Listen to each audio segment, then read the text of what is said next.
Hey everyone, welcome back to Pine Hollow Auto Diagnostics. 2014 Nissan Rogue. The owner of a small used car dealership brought this thing over. He says he wants to get ready for sale. Everything's good except for the driver's seat. The power seat does not move. You can't adjust the driver's seat, and obviously you can't sell the car with a dead seat. So none of the controls here work at all. They said they messed with it for a few hours. Apparently it's missing power. He just brought it here. He wants it fixed, diagnosed, and repaired. So let's look up some diagrams and see what's wrong with this seat.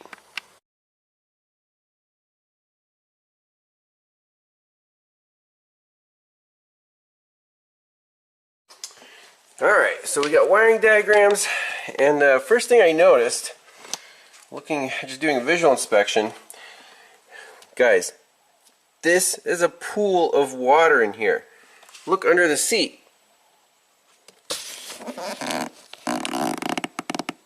Look at all that water. So that's not good.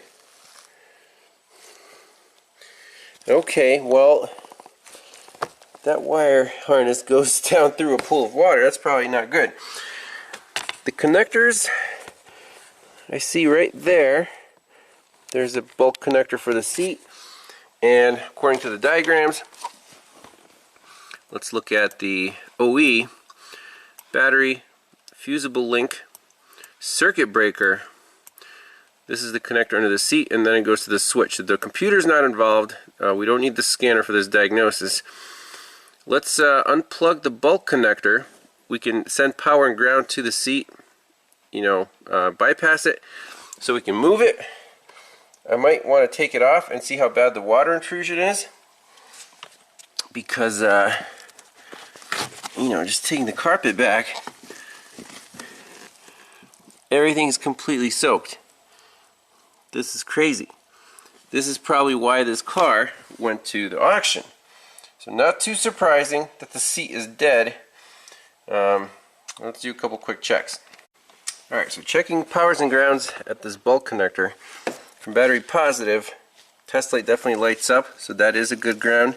Now let's put the test light on battery ground, and if my probe finds a power, test light should light up, and I assume we're not going to have any power right here. Indeed, we do not. So to move the seat, I installed a couple jumpers. Let's feed power and ground from my adapter right here and see if we can make this work. Alright, so feeding power and ground from the adapter.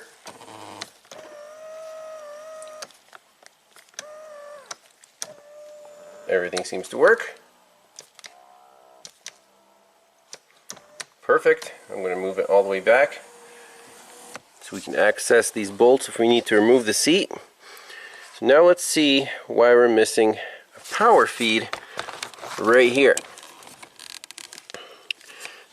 So this harness goes through the floor, and according to the diagram, we're missing power right here at B92, and it goes to B42 M74 from circuit breaker. So let's find the location of M74 and B42. Alright, so it looks like B42 is right here.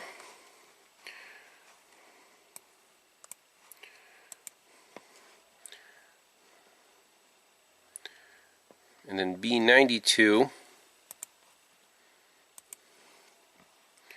is right here. So the harness goes from this kick panel area to the B pillar. So we can't really access this very well. Let's check for power here.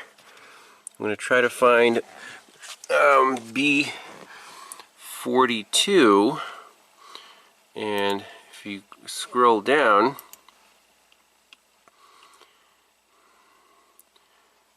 B202, here we go,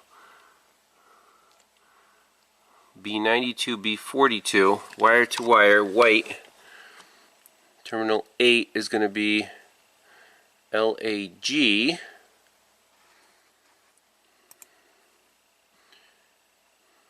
brown, purple, and green. Let's try to find B42. Well, I think this is our connector. And I see something very suspicious. Two very fat areas wrapped in electrical tape.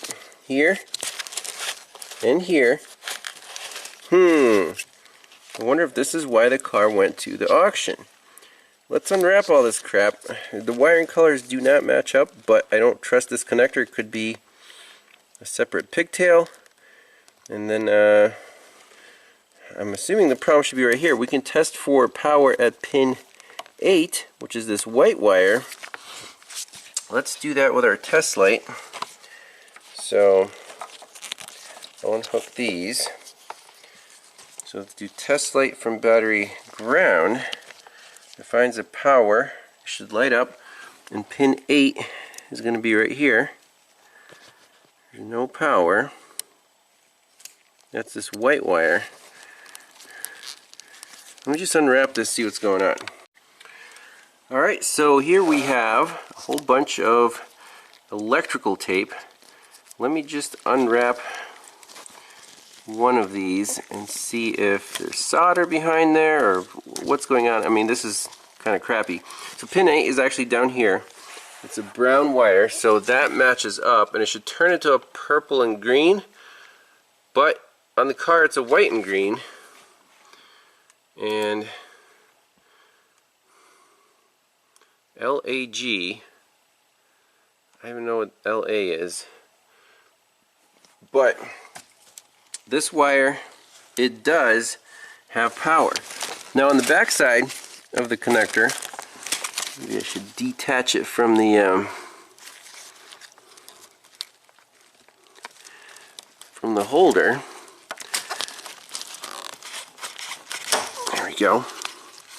It turns into a gray wire. So does the gray wire have power? It does, and then the gray wire should turn into that white and green. So I think the problem's going to be right here. Let's unwrap this, and we should be done with this diagnosis. Except for the huge water intrusion. We don't know where that's coming from. Okay, so unwrapping this. This looks horrendous. They probably used a whole roll of electrical tape. But here's our brown wire going to a gray wire going to the white and green. So how much do you want to bet if I pull this, this thing will separate? We can unwrap this some more, see if there's power right here. If there is, then the problem's going to be further downstream to the harness that goes down below the seat. Alright guys, so I think we found the problem. Why did they splice the gray wire into the white and green, and then I think right here is our problem. This stupid solder stick, whatever, one of those things that you put the wires in and you heat it up and it's supposed to solder the wire. Absolute garbage. As you can see, I'm going to pull on this and demonstrate to you why this is complete crap. So here we go. We'll see, maybe mechanically, or look at that white dust in there. How is that supposed to carry any current? Whee! Mystery powder, huh? So this is our problem. Here we go. Fantastic. Yeah, I don't see any copper or metal in there. So we can repair this wire. I'm sure the rest of them are in similar shape, but this is constant power. That's where the green crusties are going to form. So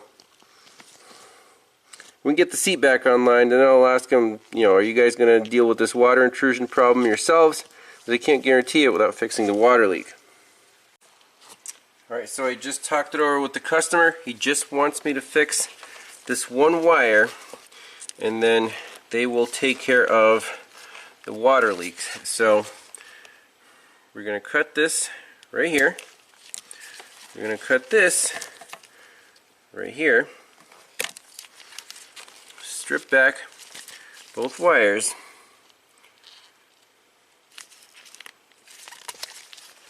Like so.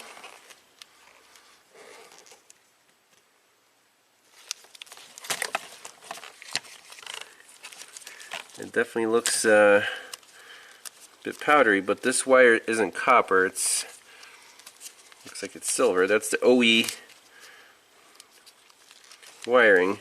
So I'm just going to attach this temporarily. We're going to make sure the seat works, and we're going to button this thing back up, and they're going to do the rest. Okay, so let's try that, and we'll be done. Alright, so with the wires twisted together here, we have good power. If we untwist them, we lose the power. Perfect, so that's the only soldering repair we need to do, and the seat will work, guaranteed. Alright, let's get this wire soldered up using our favorite TS100 soldering iron. Heat up the joint. You have to keep in mind the strands have to be absolutely clean, so use sandpaper or flux. I use flux core solder, which for these repairs is perfectly fine.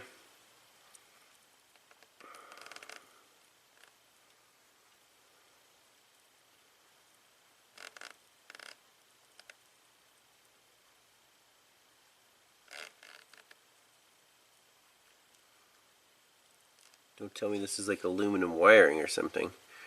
The solder isn't quite sticking to the wire as well as I hoped it would. Yeah. I don't know what kind of wire this is. It might be aluminum. And that's why they used the butt connector. Okay, so it's starting to make sense.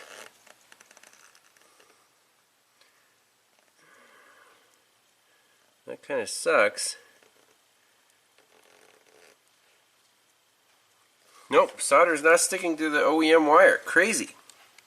Come on, Nissan. So guys, here's how you know the wire's aluminum. If the strands are perfectly clean and you heat them up and the solder just kind of beads right off. Look at that. That kind of sucks.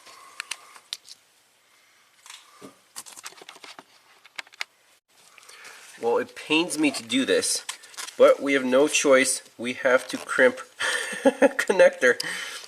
This is a nightmare. Onto this aluminum wire. We'll do that first.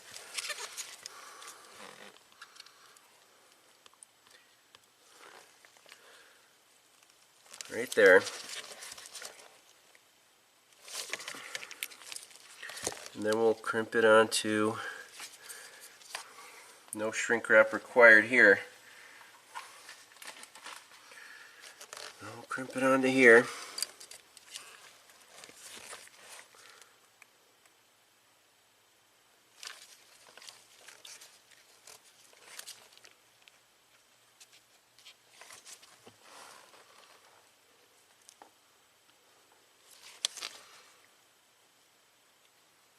A pain in the butt.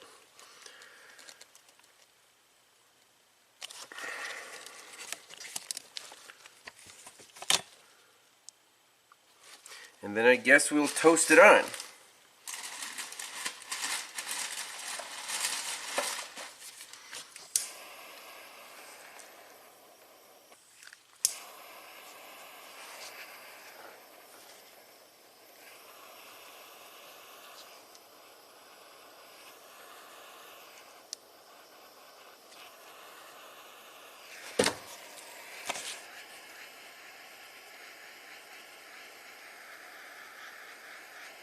So for aluminum wiring is travesty because you can't properly repair it.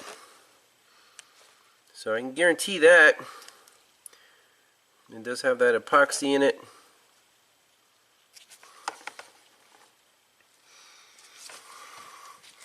Make sure the seat works as intended. So we're done. Butt connected to the rescue, but you have to do a proper job. Use the proper not those solder stick ones. You actually want to crimp and then seal. So this is better than this junk we took off. This is junk. See that? Garbage. So we're done with this Nissan. Let me guys know if you've run into aluminum wiring on cars.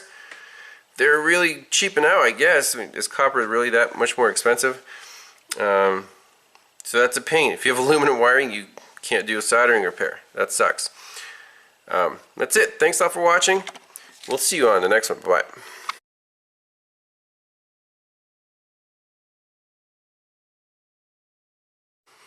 Oh, a little bonus footage. I was just curious if there's a TSB on water intrusion. Sure enough, carpet wet front floor area.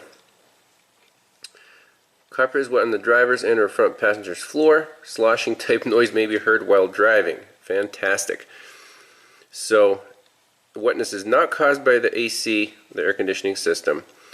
Determinative leak is from the kick panel or cowl end area. If confirmed, apply body sealant to the incident areas as outlined in this bulletin. So, it looks like factory defects here causing water intrusion. Kind of embarrassing. Pull back the front carpet. Even if only one side is wet, in order to pull back the carpet. Check for water under front floor spacers. Then go to body sealing. Perform water leak test at the cowl and wheel well areas. Run water down the inside cowl and spray water in the wheel well areas with a garden hose. If water is found, go to body sealing. Body sealing. So cowl area, lower corner, airbox area, cowl removed. Water is found on the driver's side. Remove the front wiper drive assembly in position where shown. Figure 3A. Remove the 3 bolts. Unfasten the harness fastener. Remove the wiper assembly. So you remove that. Inspect for body sealer on the side. The leaks were shown figure 4 and 5. So right there, body joint, cavity, airbox end inside of airbox. Apply body sealer with a suitable applicator to all areas where body sealer is not seen. If an area is questionable, add body sealer. Okay. So this whole seam looks like body joint inside of fender. This is passenger side, driver side similar. Leave the cowl cover off and the interior disassembled at this time. Wheel well area.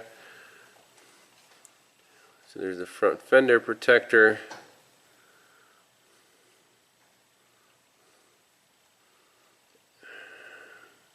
Inspect these areas. This is nuts. This reminds me of the Subaru Forester, the 2009, that had a defect very similar, where they didn't quite apply the body sealer in the right locations and the water was just getting channeled right into that sill. Example of no sealant. Whoopsies. So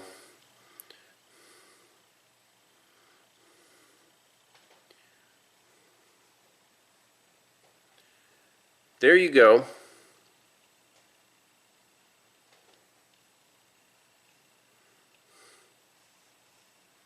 Inspect and repair water leaks. 1.5 hours. Wow. That's not going to make much money on that if you're working at the dealership. But hopefully that helps someone out. If you have a leaky Nissan Rogue 2014 and newer, check out that TSB. Thanks a lot for watching. We'll see you in the next one. Bye-bye.